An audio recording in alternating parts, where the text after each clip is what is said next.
The NFL is always full of surprises, especially in Week 1. Monday Night Football, last game of the week, and the Seahawks at home beat Russell Wilson in his return to Seattle as a member of the Broncos. I have to imagine that was not how Russell Wilson pictured his return to Seattle. That was honestly pretty embarrassing, and really not what anybody expected. Looking at the matchup beforehand, it was Geno Smith, really just a backup, up against one of the best quarterbacks of the past decade in Russell Wilson. The reasonable thought was that Denver would come out with the victory, but that wasn't the case, although it probably should have been if it weren't for some very odd time management skills. We just have to talk about Nathaniel Hackett first. There were plenty of big moments in the game, but none as polarizing and confusing as Denver settling for a deep field goal to win the game. After a third down play, the Broncos offense stayed on the field and milked almost 40 seconds of clock time before a 4th and 5 before finally calling a timeout. Denver opted to throw out Brandon McManus for a 64-yard field goal, which would have been the second longest in NFL history. I simply don't understand how you go out and trade for Russell Wilson and also give him $245 million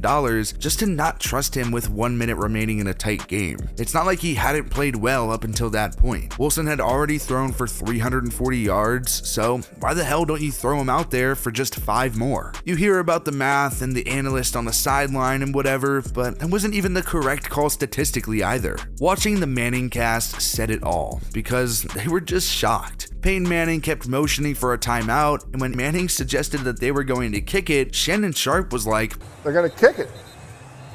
Kick what? It seemed like everyone had that reaction, but Hackett went for the kick and it didn't pay off at all. Not to mention, his team went out and got flagged 12 times for 106 yards and just made so many questionable decisions. Denver didn't go for it and settled for a field goal midway into the 4th quarter on 4th and goal, down 4. Plus, the offense continued to play out of the shotgun in the red zone, which was just baffling. Obviously, the most iconic play from Russell Wilson's time in Seattle was that interception to Malcolm Butler in the Super Bowl instead of handing it off to Marshawn Lynch. Well, Denver did just hand it off to their backs on the goal line, and both Javonte Williams and Melvin Gordon both fumbled on the goal line. You take away those 2 fumbles, and I'm sure the Broncos probably win that game. It was definitely weird seeing Russell Wilson suit up for a different team, especially against the Seahawks, but for the most part, he did look like the same type of player. The same way that he did it in Seattle, he ran his own offense and did his own thing, and for the most part, it worked. He was 29 of 42 and did throw a single touchdown. That's what we've kind of come to expect from Russ. But how about Geno Smith? I could honestly say, I don't know that anyone really saw that performance coming from him. He went 23 of 28 for 195 yards and 2 touchdowns to no interceptions. He even completed his first 12 passes. Now, Smith didn't do anything crazy, he wasn't airing it out like Russ, but he was hitting his targets over the middle or to the side that were usually pretty short, but it did get the job done.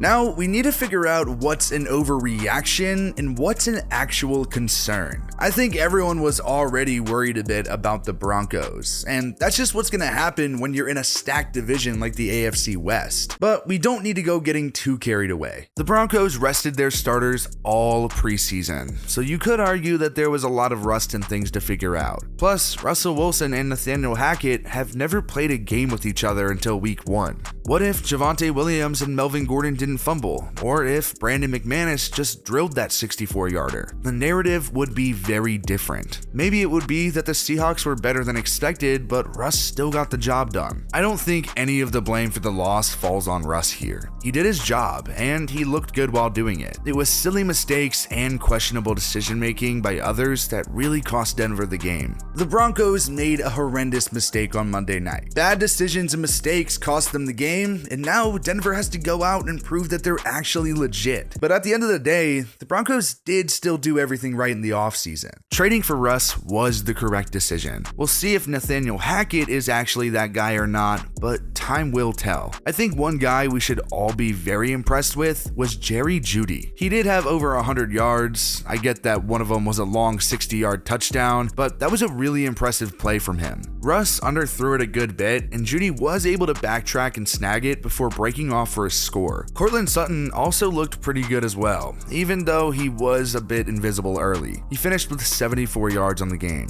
Javonte Williams caught 11 passes for over 60 yards, and both him and Melvin Gordon combined for just about 100 yards on the ground. But those fumbles still really hurt looking back. The biggest takeaway is that Russ is already making these players significantly more valuable. I haven't been super impressed with Jeudy in the past, and a lot of people expected Sutton to completely break out because now he does have a great quarterback. It's no longer Teddy Bridgewater or Drew Lock behind center. Meanwhile, it feels like the weapons, for the most part in Seattle, are much less valuable, like DK Metcalf. Yeah, he caught all 7 of his targets, but he only had 36 yards. Tyler Lockett, well, he only had 3 catches for 28 yards. It wasn't some offensive explosion. The top receiving yardage was 43 yards from Colby Perkinson and Will Dissly, both tight ends who found the end zone. Rashad Penny looked fine, I guess. He had 12 carries for 60 yards, but if you take away his one 26-yard breakaway, he wasn't that great. We definitely shouldn't get all carried away thinking that the Seahawks are going to be great this season. However, I do think they've kind of proven that they're going to be better than most people bet on them to be. There were a ton of people who expected Denver to absolutely blow Seattle out of the water, but that certainly wasn't the case. We also shouldn't overreact thinking that Geno Smith is better than he actually is. He's a fine, backup caliber quarterback. He isn't going to come out and dominate teams regularly, but like he showed against Denver, Smith can be smart, make good decisions, and at the very least, make sure he's the reason his team doesn't lose the game. That's really something that I don't think Drew Lock is really capable of. Lock is a guy that wants to go after the big play or do something crazy, and that's going to make it hard to win games when you have a roster like Seattle's. I still wouldn't be surprised if we saw Drew Lock suit up for the Seahawks this season, especially if things get out of hand. Why not let the young guy play and see if he has anything left in the tank? I don't think anyone in their right mind expected to look at the standings after week 1 and see Seattle at the top 1-0 with the Rams, 49ers, and Cardinals all at 0-1. But